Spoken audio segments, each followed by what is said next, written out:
Bem, no nosso projeto hoje, o Evangelho por Emmanuel, a gente vai comentar um texto do livro Caminho, Verdade e Vida, capítulo 85, Testemunho.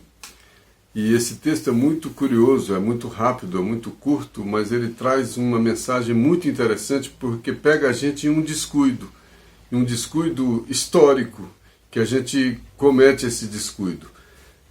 Esse texto foi escrito a partir do Evangelho de João, capítulo 18, versículo 34, quando Pilatos fala para Jesus, né, tu és o rei dos judeus, e Jesus pergunta para ele, dizes isso de ti mesmo, ou foram outros que te disseram de mim?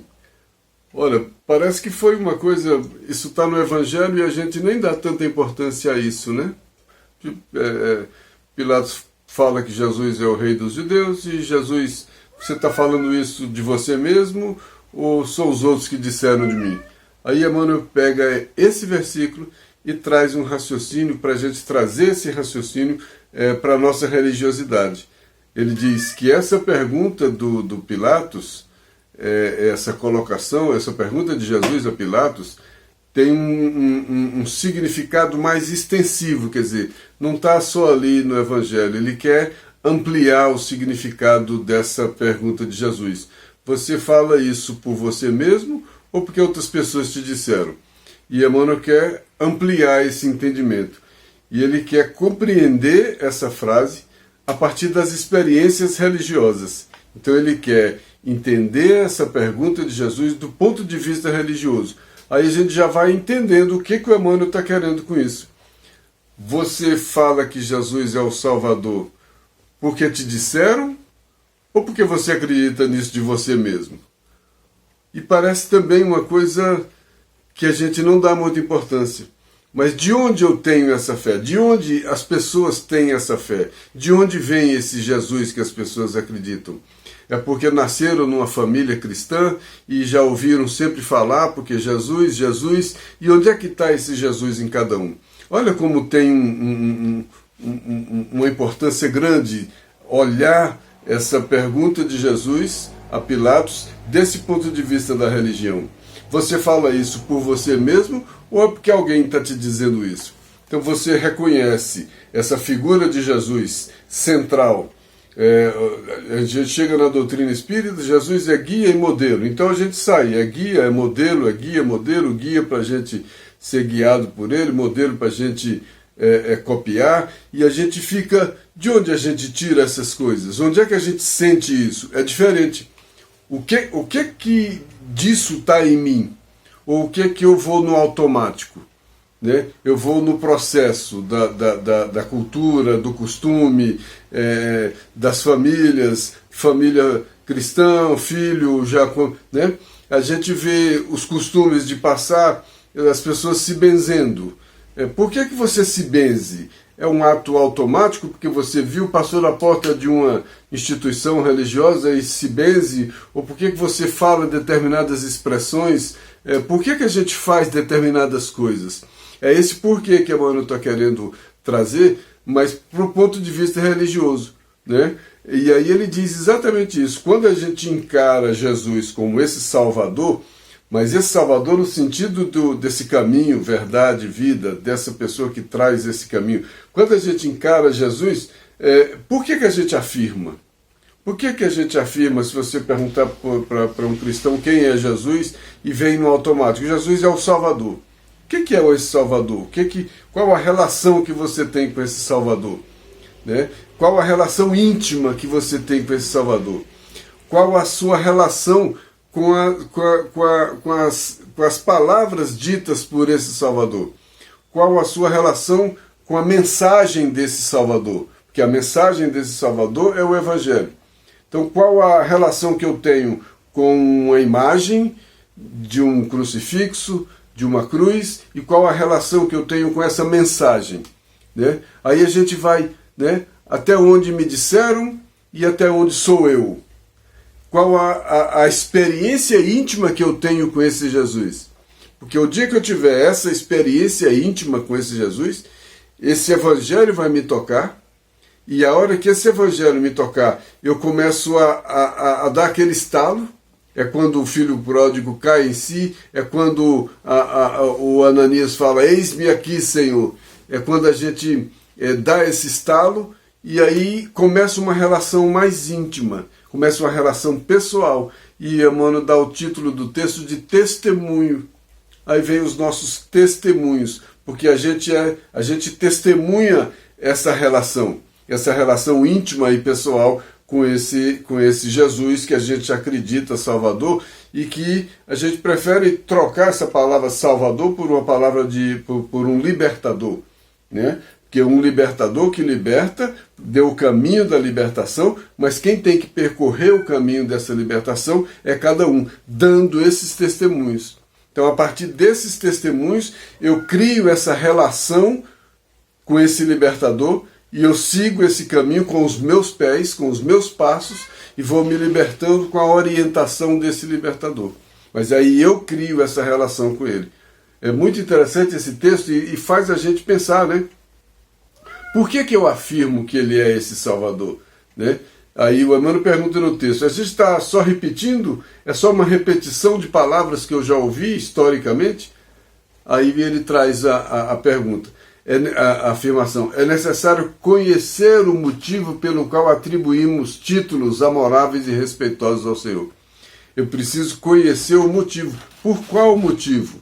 É porque minha mãe sempre falou? É porque eu vi minha avó sempre, ou na igreja, ou no centro, ou aqui, ou ali? É porque a minha bisavó? É porque a minha família é porque a minha... Sabe? Né? E qual é o motivo? Por qual motivo eu reconheço esse Jesus como esse libertador? Aí Emmanuel diz, não basta dizer encantadoras lições dos outros, mas é preciso viver substancialmente a experiência íntima. Olha como a gente gosta de contar a história. Eu exerço a minha religiosidade contando a história do Pedro, a história do Paulo, a história do Chico, a história de Jesus. Parece que eu exerço a religiosidade a partir da história deles. Mas a história deles seria uma fonte de inspiração para eu viver a minha religiosidade, não a própria religiosidade. A gente faz dessas histórias a própria religiosidade. E não é. É uma inspiração para eu exercer a minha religiosidade. É diferente. Então não basta eu dizer e ficar repetindo as histórias bonitas dos santos. Eu preciso compreender esse processo e criar uma relação íntima com essa história para eu viver a minha história. Então cada um precisa compreender a sua história, a sua relação íntima, a sua experiência íntima de fidelidade a esse programa de libertação. O Emmanuel diz que a fidelidade precede a comunhão. Como a fidelidade precede a comunhão? Eu não vou chegar à comunhão sem a fidelidade. E a fidelidade é o quê? É ser fiel aos ensinamentos. O que é ser fiel aos ensinamentos? Eu ser um cumpridor do Evangelho, das palavras de Jesus. E cumprir é viver. Então não adianta eu ficar repetindo as histórias dos santos. É interessante conhecer essas histórias como exemplificação, para eu saber como teve gente forte, como teve gente corajosa, como teve gente que criou uma relação bonita com a espiritualidade, com a religiosidade, como tem gente que venceu suas imperfeições, como tem gente que lutou.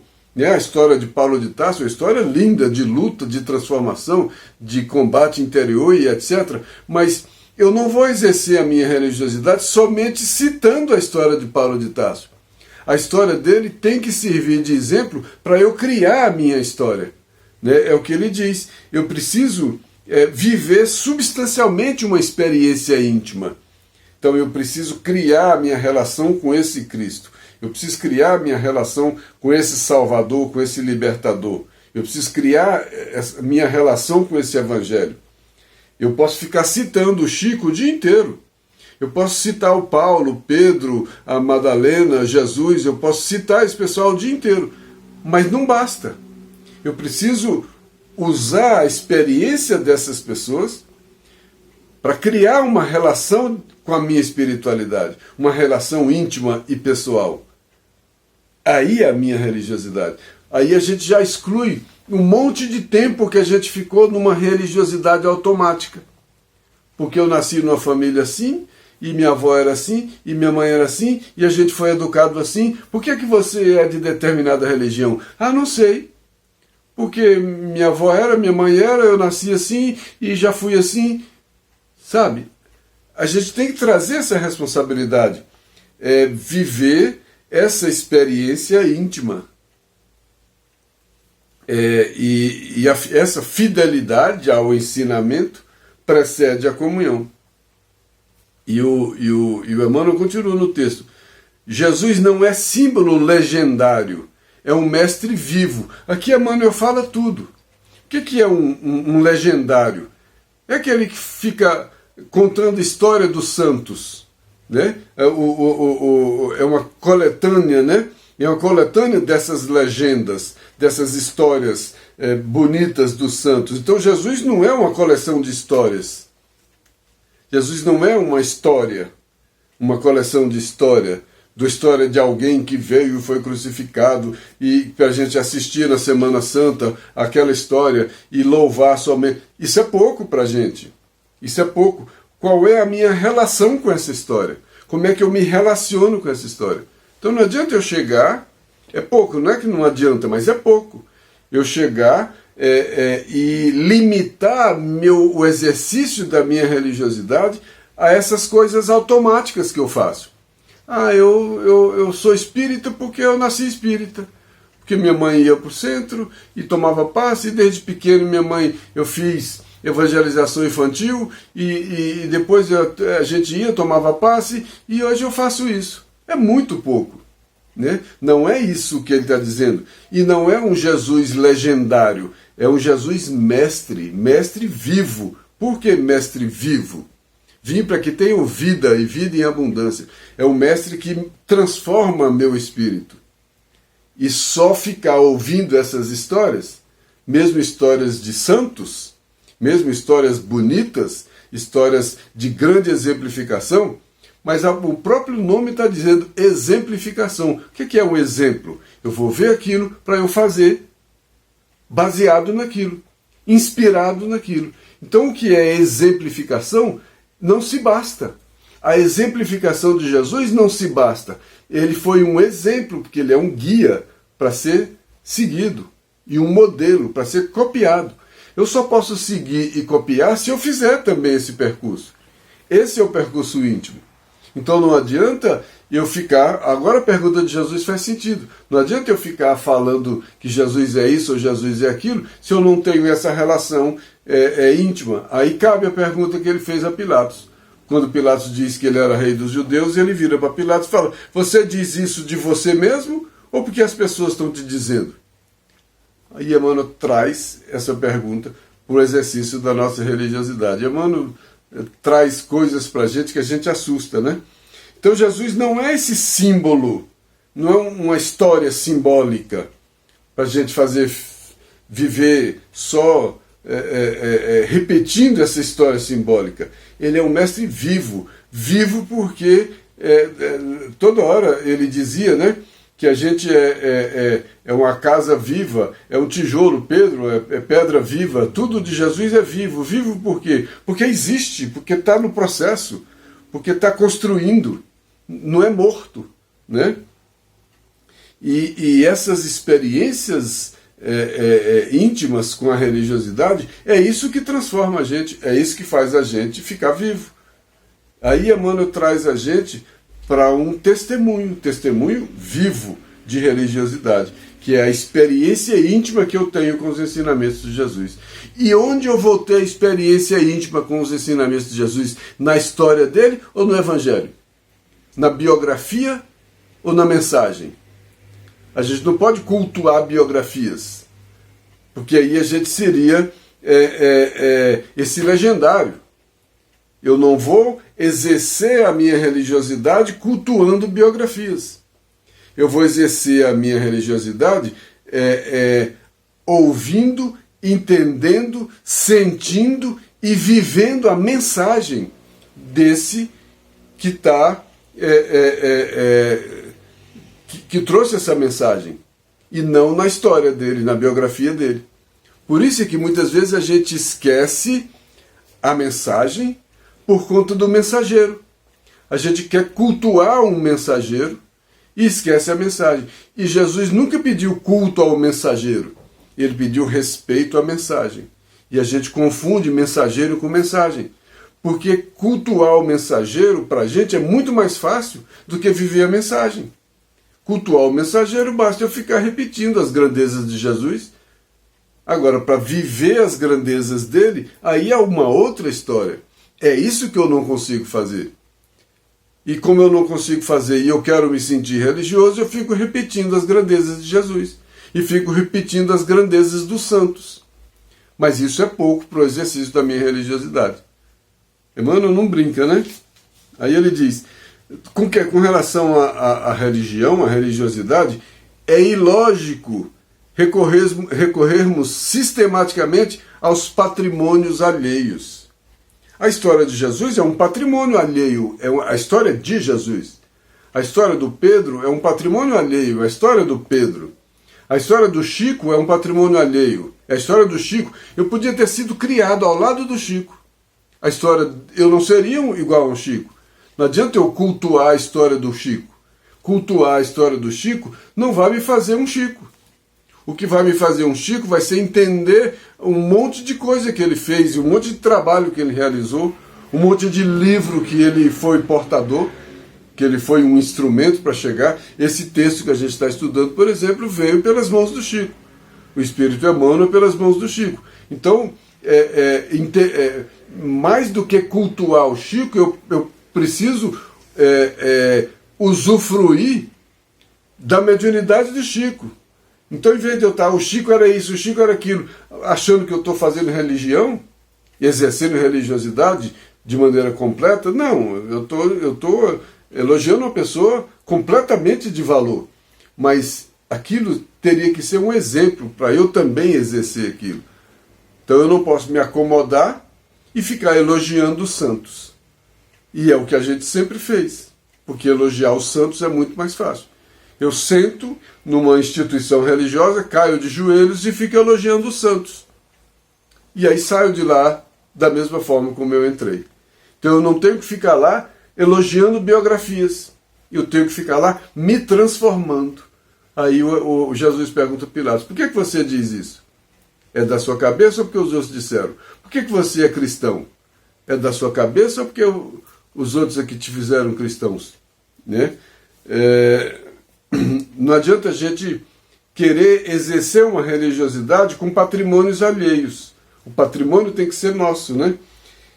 É útil a todo aprendiz testificar a si mesmo. O que é testificar a si mesmo? Testemunhar, viver a experiência religiosa, tentar viver esse evangelho, vivenciar esse evangelho, compreender, sentir, viver. Então é necessário mergulhar e viver esse evangelho. Não adianta eu ficar falando de Jesus, de Pedro, de Paulo, dos apóstolos e não sei o quê, só falando desses grandes, que são monstros sagrados da fé cristã, né? Mas eu não sou eles. E o fato de eu ficar falando deles não me transforma em pessoa igual a eles. Né? O que vai me fazer seguir o mesmo caminho deles vai ser eu mergulhar nesses ensinamentos e vivenciar esses ensinamentos. Aí a gente entende porque Jesus, quando perguntou, por que me chama Senhor, Senhor e não faz o que eu digo? Porque se eu estiver falando Senhor, Senhor, eu estou louvando a biografia dele. E fazer o que ele diz, eu estou vivendo a mensagem dele. E eu preciso viver essa mensagem dele. Então é útil a todo aprendiz testificar de si mesmo, iluminando o coração e observando essas influências dele. Aí Emmanuel conclui, atitude louvável no esforço do homem que se inspira na exemplificação dos discípulos fiéis. Ele até louva, é uma atitude louvável você se inspirar na biografia desses, mas se inspirar e ficar na inspiração não, é se inspirar e caminhar para execução. Aí ele continua, contudo, aí que vem a segunda parte, contudo, não nos esqueçamos de que é contraproducente repousarmos em edificações que não nos pertencem. Eu não posso me repousar na história de Jesus, na história da Joana de Cusa, na história do Chico Xavier, na história do Divaldo. Eu não posso me repousar nessas histórias. Eu posso me inspirar nessas histórias. E a gente, quando repete essas histórias, a gente já se sente tão grande quanto os donos dessas histórias, os artistas dessas histórias. Isso é uma grande confusão que a gente faz e gera uma grande ilusão. Eu posso conhecer a história do Chico de ponta a ponta. Eu posso dar aula sobre a vida do Chico. Isso é uma coisa. Eu viver um pouco do que o Chico viveu é uma outra coisa. Eu não posso me sentir igual ao Chico porque eu conheço a história do Chico. Eu não posso sentir que eu sou um verdadeiro cristão porque eu fico repetindo a história de Jesus. Sutil, né? Mas a gente cai nessa. A gente cai nessa porque é muito mais fácil. E a gente sempre procura os caminhos mais fáceis, né?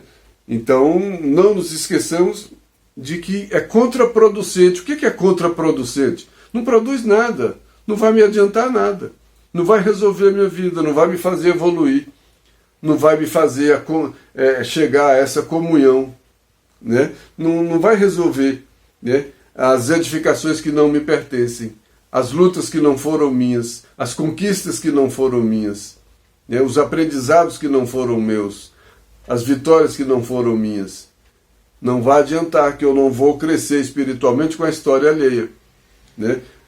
A não ser que eu me inspire nessas histórias e, inspirado nessas histórias, eu passe a me comportar exatamente como os autores dessas histórias, ou os protagonistas dessas histórias. Aí sim, eles serviram de exemplificação. Por isso que o Cristo, ele exemplificou. Ele exemplificou, não foi para eu ficar aqui contando e recontando as histórias dele, achando que eu estou sendo um verdadeiro cristão, porque eu estou contando a história do Cristo. A história dele tinha que servir para mim de exemplo. Por que é exemplo? Para eu mirar nele e fazer uma igual a mim, em mim. É completamente diferente do que a gente faz, né?